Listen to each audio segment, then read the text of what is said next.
Avem me reuni com o presidente da Corte de Justiça, Sr. de Kort, junto com o diretor novo da Corte de Justiça, Sr. Lutger. A Corte de Justiça é uma Corte de Justiça para Aruba, Curaçao e Sint Maarten, e é importante para, apesar que o presidente da Corte de Justiça está resortando na Curaçao, ora está na Aruba para nós ter contato com o outro. Naturalmente, o Sr. de Kort está um arubiano, mas agora que está ocupando a posição importante de presidente de Hof, e como tal, o governo de Aruba também tem bom linha de comunicação. Sr. Lutger é diretor novo e o senhor presidente atrasele para ser conhecido, como diretor de Hof e tinha ver também com a corte aqui na Aruba, também na Curaçao e na Sint Maarten.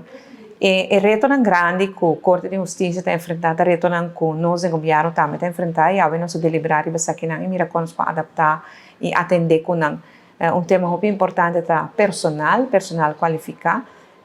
Me contento de ter elogio que nós referimos aqui na personal que trabalha aqui na nossa corte está bom preparado e está assim bonito trabalho, sempre é bonita hora de ter elogio e nesse caso aqui também, pois de que não palavra de danke dia mais na todo staff e personal de nossa corte de justiça é bonita trabalho, que está trabalho grande, que está importante, não está bom preparado e aceita sempre com orgulho que você escuta e elogia.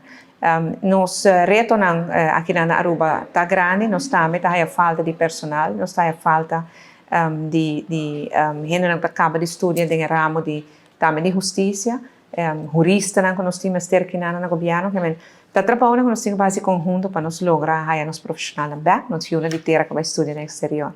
Sempre uma boa reunião, nossa relação com a corte está bom e nós vamos manter assim.